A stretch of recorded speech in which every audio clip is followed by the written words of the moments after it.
All right, sorry about that. Good evening, good evening. That's okay. Yeah, she is frazzle dazzle. I, She told me she took some NyQuil when she get to the house. So I told her, I said, you're not receiving nothing. I'm telling you right now. So yeah. I'll sit with her in the morning to help her get it done. So I understand the frustration sometimes. Oh, Everybody trick or treating tonight. that's what I said. We forgot. And we ain't got no babies. I told him, I said, we don't have children. So we Oh, even if I did, I no, Marcus has children. But but even if he had children, I I wouldn't be at that trick or treat. I told him, I said, shoot, I did that years ago. I didn't like it. I was scared. And mm-mm, mm-mm. Well, I can't say what was so funny is back in the day when we used to um in our neighborhoods, I think things were a little bit different. So I knew my neighbors. You knew what neighbor was gonna give what. I knew which neighbor was gonna give healthy snacks. So we tried to go on past her house. Well, Um, hon, I was I was just about to say, we wouldn't. What woman? You must be crazy. We want some candy. right, but no, she was gonna give apples. All right, so we have a message Greetings, from everyone. How are you? oh, So we're not gonna hold you long because I know some of y'all got to go trick or treating, and y'all, if y'all got candy over the weekend, y'all probably want to eat some of it. But for me, I don't even allow it in. Well, I'm not gonna say I don't allow it in my house, but I do it sparingly because I don't have control over some things. Some things have control over me. So that will be one of them. So tonight, again, I want to thank you all for giving of yourself and of your time to come on to share the news that mental illness is real and that there is hope. And when you look at us, we are the signal of hope in our community to show that you can live through this illness. So, and the topic is why me? Do you think it's a disadvantage that so many negative things are shared on it, or is it an advantage? Do the disadvantage overshadow the advantage of mental illness? That's what it is. I'm glad Akiva didn't hear me because he be asking me what's the topic. So I what's the made topic? sure I practice. What's But the anyway, topic? Yeah. Where is he? And I know he's not trick or treating. his growing with Hudson. So I'm on YouTube as well, you all. And growing with Hudson said, no children, no children, just tired. I know we all sing that Right. same song, we're tired. But yeah, he was having a get together, I think at home, Okay. and he said that he was gonna come on and he may not be able to stay on for long. But Sure. yeah, so we wanted to I wanted to thank you all for giving of yourself and your time to come on and share with us. Um, and we're gonna talk about why me. And I think about the Bible and it says, why not me? So Right. that's what I thought about. And Boga and I, we always troubleshoot what we're gonna talk about, and then and we just go from there, and we never know what the other one's gonna say at that given time, but we do kind of discuss what we're going to talk about. So why me? Why not? Why not you? Why not me? We get to say that about a lot of things. Why me? Um, but why not? Why not us? Why not? Why are we not? Why are we carrying the load for one another? Why are we standing in the gap for those that can't stand, for those that can't speak for themselves? Why not us? I think we are the perfect people to give a face to mental illness. And not only that, we give it a voice. Because for so long in our community, it was never discussed. And I know in my neck of the woods, they always talked about um, what goes on in the house, stay in the house. We know all of that. And they never said that somebody was mentally ill. They always said that, um, they always said, she lost her mind, or he lost his mind, or uh, he had a breakdown or she had a breakdown. We never called it what it was. So when we heard that, we thought that they was gone to a mental institution or what have you. And I do know back then they did have mental institutions. They didn't talk about mental illness like they do now. Um, I think that's because so many of us are willing to give a face to it and say, I'm sick, and don't mind people knowing, because that's how we help one another, by saying that I'm a part of the Me Too movement when it comes to mental illness. So that's my little spiel for right now. And growing with Hudson said, I was just about to say that, LOL, why not me? Yeah, why not? Why not? Right. So anybody else got anything they want to add to that? Well, in keeping, I guess thinking about when we had the discussion in reference to what we were going to talk about, and just kind of like determining where we are in our mental health journey, because I think over these past couple of weeks, we've kind of focused on how we're growing in this journey. And we all know that it is a journey. And sometimes, it seems for us when we finally think that we have the answer, or we finally think that we're on the right path, or at least we have a solution to some of the issues that we're dealing with, things happen and they become a little bit too overwhelming. And then it makes you reconsider, or it makes you doubt where you are within that journey that you're going through. Um, I've been on this journey for a long time, so my doubt is a lot less than most, but then I still have those days. And so what that says to me, and it should say to everyone, is, how they say, especially when you're an educator or you're in some jobs, you're constantly learning, because in order to teach the children, you're constantly learning new concepts, and you're constantly learning new strategies of how to reach the children that you're working with. Well, that's what happens with a mental health journey. You're constantly learning because you change, situations change, your environments change, and people change. And as that happens, how you dealt with situations maybe a couple of years ago, that actually doesn't work now. And so you have to kind of go and reinvent yourself in order to make things positive for you. So I think it's important for, just for people to hear that being said, because, a lot of times when you are struggling and you're thinking about where you are, it becomes a little upsetting, because you don't necessarily think you're doing as good as you should be doing. Or you look at the next person and say, well, dog, I mean, she's dealing with stuff good. Why can't I do that? Why am I having a hard time? Everybody's having a hard time. Some of us just choose not to be verbal about it. And I think it's important for us to know that somebody else is where we are. We're not alone.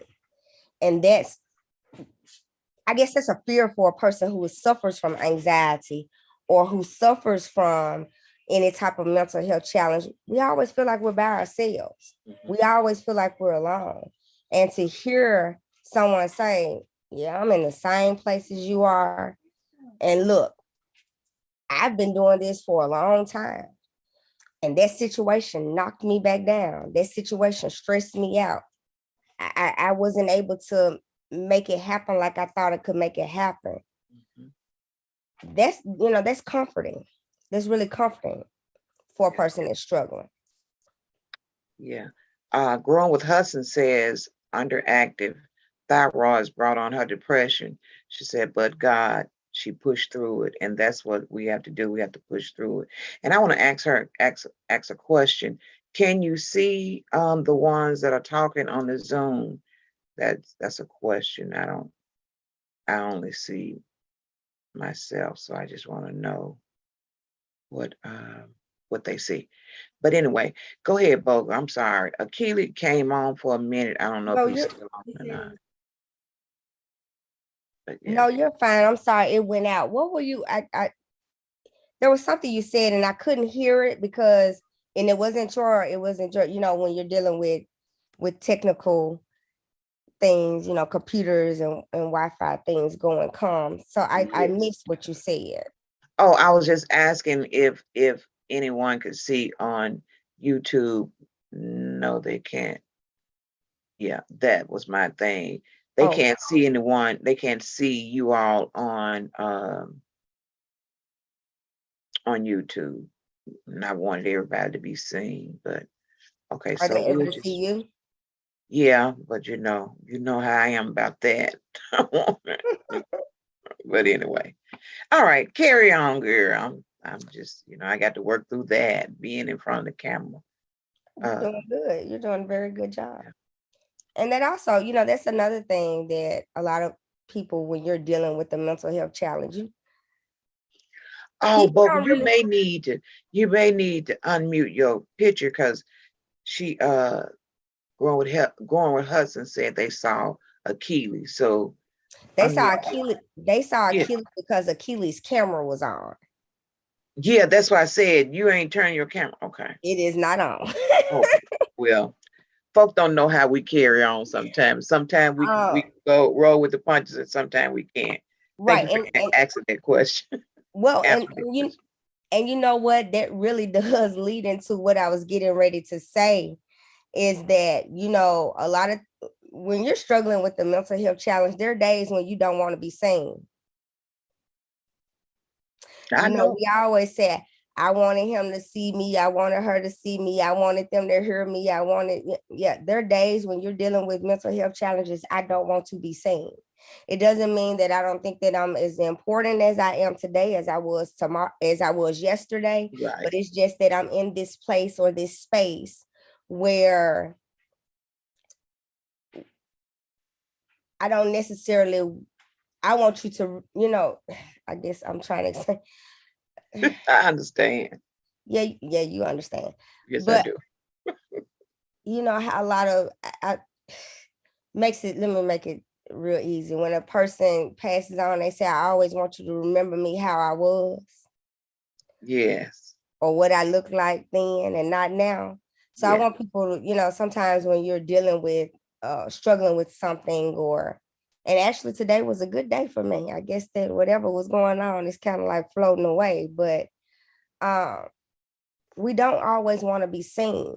We it's don't. it's, We it's don't. very terrifying to speak in front of people because I can remember the first time I spoke, boy, I feel like I had frogs in my throat Yeah. and I Yeah. wasn't gonna get it out. Right. But it was that anxiety, that, you know, Yeah. the fear of the unknown. Was someone gonna look at me in a way that was gonna make me feel uncomfortable? Was somebody Mhm. gonna snicker at something like I snicker at things all the time, but not directly at the person that is speaking? But is someone going to do that and I'm going to feel self-conscious or uncomfortable? So I applaud you for Yeah. keeping your camera on the entire time right now, because I know that that is one of the struggles that a lot of people have when they're dealing with something that is related to their mental health, because that's almost as if you're unmasking. Because when you have your face there in real time, a person can kind of look at your body language. They Mhm. can look at your facial expressions. They can look at, uh, you know, our eyes speak for us a lot. And I Mhm. always say I kind of been saved because I wear these glasses that I wear. So a lot of times people can't really see, but your eyes can kind of lead to the They tell depths the of your story. soul. Our eyes tell the Yeah, story. eyes Uh, tell the story. so we have Miss Linda. She's a New Orleans gardener, and she has been a instrumental part of our channel growing on YouTube. And she came in the room, and an awesome lady. She lives in New Orleans, and I want to speak to her. And Good Eats Homestead, hello, and everybody that come in the room. Y'all know this is not my strong suit. I mean, I like being behind the camera. And I think that's another thing when we talk about mental illness, why me? And we're willing to put ourselves out there to say, why not us? And just to give a face to the whole situation is a big deal for myself, because I've always been in the background. I enjoy being in the background. I enjoy, seeing what other people see. And I never had to be on the forefront when we, do things. I always tell Tony, you talk, you talk. And so he has pushed me out of that comfort zone some. And so it is a struggle. It is a struggle when we take on these things, and we know that we struggle with this and we struggle with that, and then we still show up every Monday night for one another. And I want to thank you all again for tuning in on YouTube, as well as you all that come on every Monday night with us.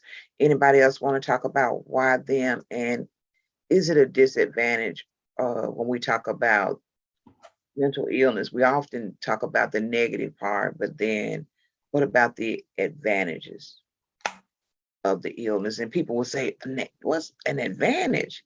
Yeah, because had it not been for us and our diagnosis, I don't think we would have been here. I think Bogue and I would have been doing something totally different. But, this big elephant has been placed in our lap. And so we have to deal with it. So. And Grown Hudson said, I learned from professionals that I have triggered depressions, and situations can trigger me to shout out. Yeah. I mean, to shut down. And yeah, I think a lot of us deal with that type of depression where it will just shut us down. And Bogue, I didn't tell you that when we came back, we had to go to Oklahoma Saturday for a dinner. And that's 2 hours away. It was storming when we left, and when we came back, soon as we got in the vehicle, something triggered, and I just shut down. I couldn't talk anymore, and Tony was trying to pull me, and nothing I could do to pull myself back, to bring myself back. And I discovered that it had something to do with my medication. So oftentimes I analyze what's going on, what happened. And so it was the medication. But yeah, we do have triggers. We do have triggers. Anybody else?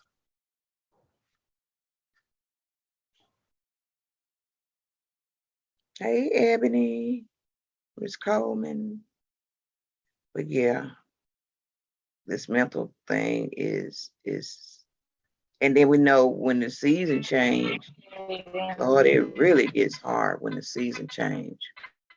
It does. And Miss Linda says that she have a few family members that are going through this, but it's just but I'm just very prayerful for them, and to be able to shed the light on them, because we have so many family members. We used to have that uncle who say, he crazy, that aunt, she crazy. And we meant that they were crazy, but we really didn't know what their craziness was. So yeah, we do have family members that are going through, and they don't want nobody to know. They don't want nobody to know, But we're screaming, we know. Yeah. Yeah, and them not wanting people to know, that kind of again goes back to they're trying to save face. I don't need you to see me at my weakest moment. I need you to remember me as that strong person. So a lot of times we put up a facade, but the facade is what we need to make it from day to day. I got this little ponytail. I look like I ain't got no hair. Looking cute. I'm looking at myself. I'm like, all right. And that's another thing. I see where Ebony says that this is my life right now, pushing through in silence, faking a smile to not seem a certain way. And, that goes back to what I said when I say we just don't want to be seen. So what I do is I feel like that if I hide, If I hide behind a closed door, if I hide behind a picture on a camera screen, then I am not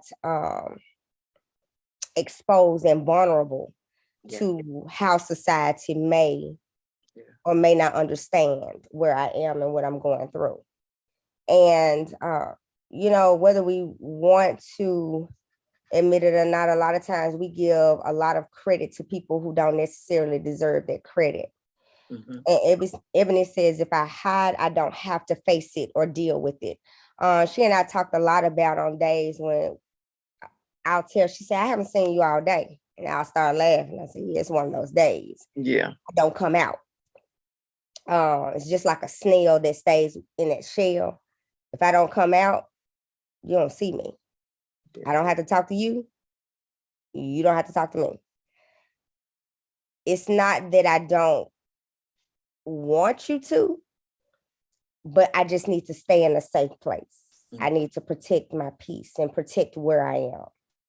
But then in some aspects, it kind of keeps us from growing. And I know it sounds harsh, but it kind of keeps us from facing the realities that cause us those mental health challenges too. Yeah. Growing with Hudson says that I see you bogan that she see, and that she tell her husband to give me a minute, got to have some me time. And then Good Eats said they are happy to hear this topic being discussed because it's still taboo in the Black community, and it is, and we got to break that stigma. We got to get out, and that's one of the reasons Boga and I, when we first started talking about mental illness, we didn't want to keep that to ourselves. We wanted people to know that, we're struggling, but we're still here. We're struggling and we still show up. And so we wanted those people that was willing to hear and to see the face to the illness, that we're here and that we're showing up, not only for ourselves, because she and I could talk about this all day, every day, but we wanted to show up for those that didn't know that there is a voice behind the illness. She said a mouthful. You said a mouthful. Pieces, everything to me. Growing husband. Mm-hmm. Yes, it is. But oftentimes we can't find that peace because we're so. Well, I'm gonna speak for me. A lot of times, when I think about going out, and when Tony and I have to go certain places, my anxiety kicks in because I know when we go to Oklahoma, I have to talk because, I'm the market manager. So I got to tell them what this looked like, what that looks like. And I get nervous because since my illness, when I speak, some things don't come out right. It seems like my brain speaks before the words catch up, and it sounds like to me that I'm talking over myself and words coming out, but it's not what I'm really thinking. So I'm really judging myself before others do. And then when they don't, I'm like, "Whoo, I made it through that one." And then when I talk again, it's always that judgmental shows up. And I don't think I'm the only one, but I just admit my faults, and that's one of the things I'm struggling with. And the lady that works with me, I told her, well, she felt me last week when I was going down as well, so she took over the conversation. So we talked later on, and she said, I saw what was going on, so I was thankful that she stepped in. And then Tony, he sit beside me, rubbing my leg, and I'm saying to myself, that ain't working. That ain't working, because the meeting lasts 2 hours. Then we got a 2 hour ride. And so it's just a constant battle that you got to tell yourself, girl, you got this. Girl, you got it. Girl, you got it. Okay, Miss Coleman. Miss Coleman says she got to run. Thank you for stopping by, Miss Coleman. But yeah, so. I want to, I heard you when you said that we all want that peace, but it's so hard sometimes to get it when we're searching for it. And Ebony was saying that when she was talking about hiding, that she doesn't have to be disappointed by people, expectations, or hurting because she doesn't feel seen or heard. So in essence, what she's saying in that aspect is okay, I want to be seen and heard, but a lot of times you don't want to be seen and heard by everybody. Whenever you have this moment where you need to be seen or heard, it's from someone in particular, and that person has already disappointed you in a particular space, so to speak. So you anticipate them to do it again. You don't expect more from them. So I think, Ebony, in your case, and I just want you to think about this, is I don't necessarily think that you are disappointed in that person, so to speak. I think that you more so try to protect yourself from being disappointed in Ebbs, from expecting something from someone that you kind of already knew you weren't going to get. I want you to ponder on that. She also said that she finds herself asking, why me? And when will it be my turn for peace or blessings I see others receiving? Mm-hmm. And I can tell you so much about my journey. I think Dolores and I talked about this in depth because I, was telling her that when you're struggling with things mentally, and that's anxiety, depression, anything like that, and then something traumatic within your life happens. And see, people always want to put trauma with death or trauma with something physically happened to you. No, trauma can be anything that disturbs your day-to-day operations, that changes things how you are used to it being. Whenever that traumatic event or traumatic situation happens and you are already struggling anyway, man, that is at your lowest point when you start to say, oh, why me? When is my turn? Then in retrospect, sometimes we turn around and say, okay, well, okay, God, yeah, why not me? Yeah, I guess I don't deserve that. I guess I don't. I guess I shouldn't have the opportunity. I guess that person was right for doing it. So, it can be a black cloud either way. Yeah. Yeah. So, and Evan, I'm saying that because I don't want you to feel like you're the only one that has gone through it, or you're the only one that is going to go through it. Because like I said in the beginning, yeah, this is a forever journey. It is. So I went through something last year, and then I triumphed, and I'm a soldier. I won, I'm like, yeah, I won that battle. I'm still fighting the war. It continues. And so I want you to know that, I mean, you have some people to fight those battles with you. But most importantly, when Dolores says sometimes we can't find that peace, we can't find that peace because we're so adamant about finding it in someone else.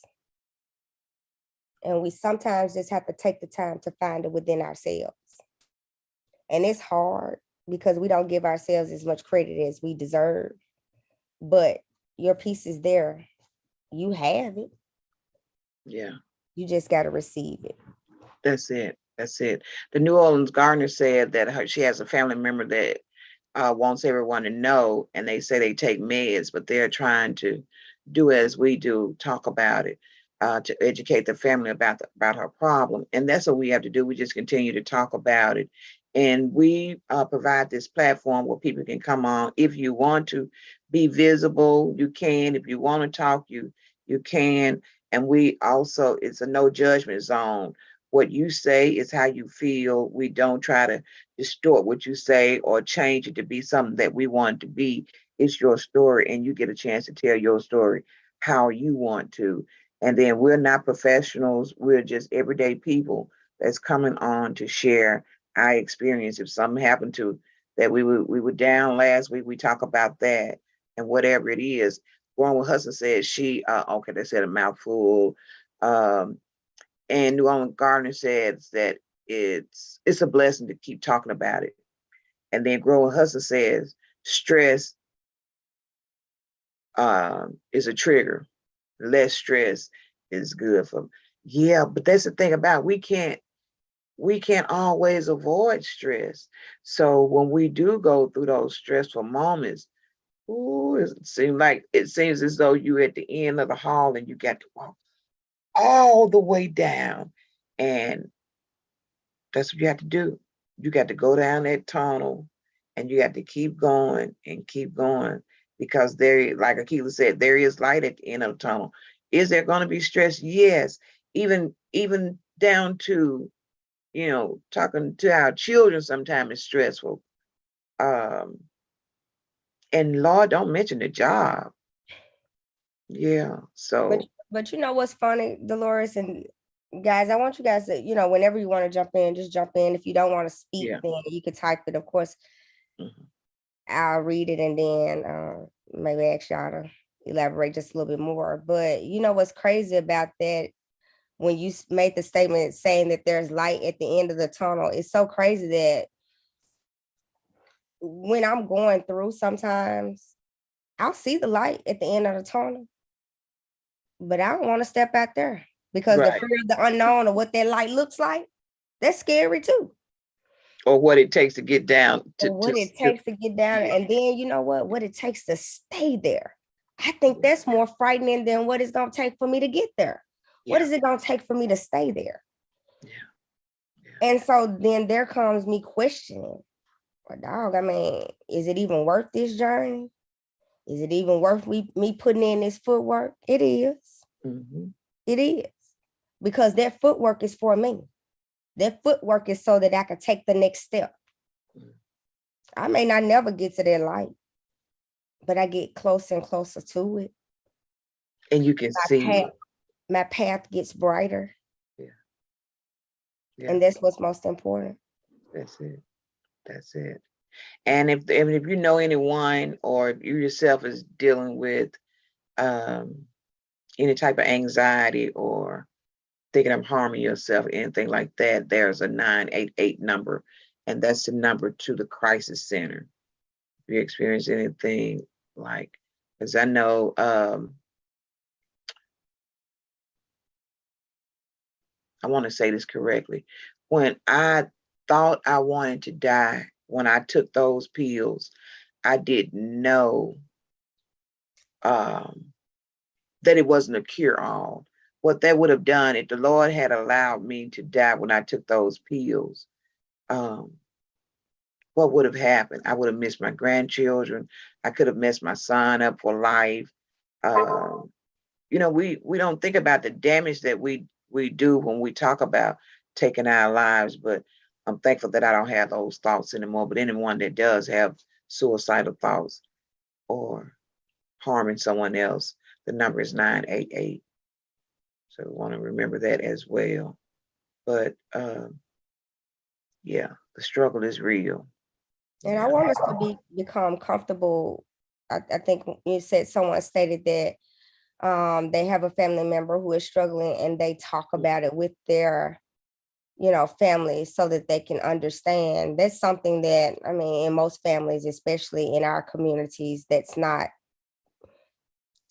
it's it's not normal. um and y'all, it's important. As Dolores was talking, and when she said that when she thought that that's what she wanted to do, yeah, we need to increase the conversations that we're having with our young people. Yeah, we're struggling, as older people, but I for every year that I am, I thank God because, I maybe never did have that direct thought, but indirectly there were a lot of things. We talked about that once before, how you would say, I mean, it'd probably be better if I just wasn't even here. Mm-hmm. No, I didn't say, oh, I want to die. But, indirectly, if I wasn't here, what does that mean? Yeah. But our young people are they're not just attempting, they are succeeding. And they are fearful of conversations like these. I have a couple of children that I'm mentoring right now, and I'm actually working with one of the young men. He tried to commit suicide twice, but I'm working with his mom. because I want her to understand in all aspects, not just what he's going through, but I want to, first of all, support her, because when our children go through, so do we. When someone that we love, any of our loved ones go through things, so do we. So I want to support her in that aspect, but I also want to thank her. I want to thank her for standing in the gap for him, although she doesn't see how much she does, because she really doubts herself, because she feels like they shouldn't even have gotten to that point. But I, reassure her and remind her every day that what she's doing for him is phenomenal, because she's not giving up on him. And I just want us to become more comfortable in our households with talking about it's okay. With talking to our children that it's okay to be different. It's okay to have emotions. I think one of our earlier calls, I made it very clear that I told my son, who is a man of all men, I'm sorry. He's 31 years old. But I'll tell him right now, it's okay to have emotions. It's okay to cry. Mm-hmm. That does not determine who you are as a man, because if anybody knows, your mama knows you're a man. But a real man is also able to show his feelings. Mm-hmm. And we talked about how in our community, especially, and I say community because, I don't always want to say, in the Black community, because now our community embraces so many different people. So our communities are, they're not like most communities. Ours, we embrace everybody. But in our communities, we kind of throw a monkey wrench to our kids, the type of thing. I whoop you, but boy, you better be quiet. There's nothing wrong. You better stop crying. So we teach them to bottle up their emotions, and them trying to bottle up their emotions, when it gets to a certain point and they can't handle it, they don't know what to do. And it becomes too overwhelming for them. But, we need to just become comfortable with having conversations, have conversations with little girls and tell them it's okay. Your hair not like Vicky's hair. Your hair is not like Lisa's hair. Your hair is your hair. Because one day your hair is going to change. It is not going to stay the same. We have to become comfortable with having those conversations. We have to build them up. And it's scary. It's scary to say, what's wrong? Did everything go okay? How do you feel? We don't ask people how do they feel, because kind of afraid of what they might say. I'm just being honest. Sometimes we're afraid of what they may say. So we don't necessarily say, how do you feel? Yeah. Because they'll say something that I might not have been expecting. And where do I go from there? Right. But I would say that if you do have a young person, or if you have someone in your family, or someone that's in, our family extends. We call each other sisters. So our family, it extends outside of the those bloodlines.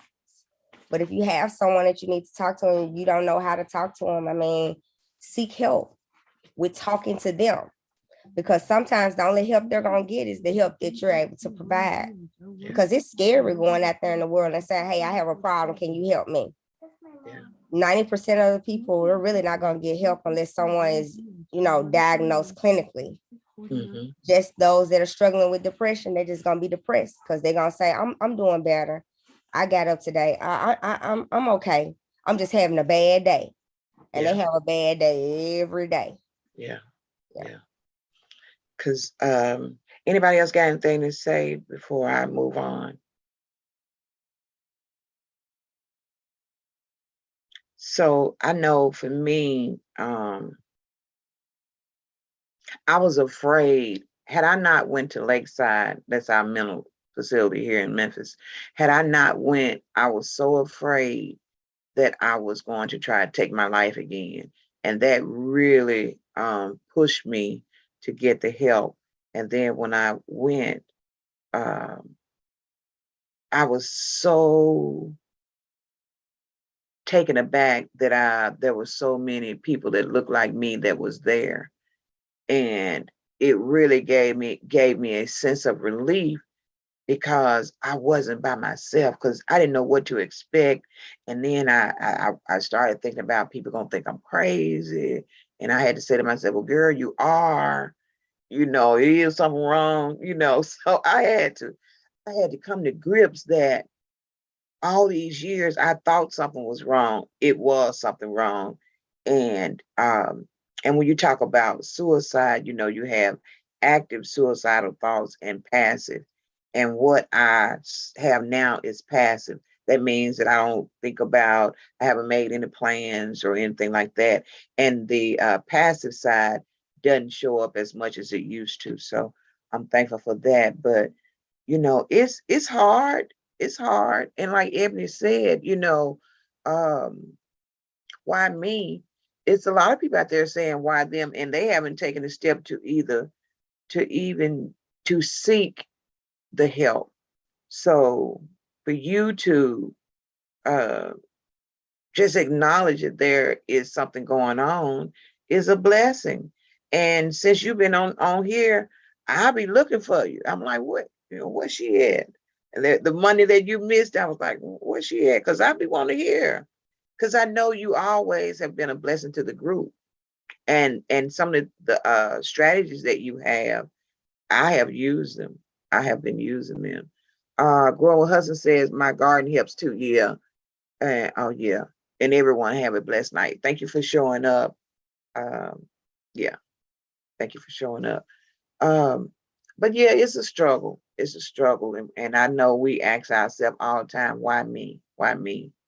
But why not? Why not us? Because we are the ones that's got to carry the torch for those that can't carry it. We got to carry it for those that can't talk, those that are too afraid to talk, too afraid to be seen.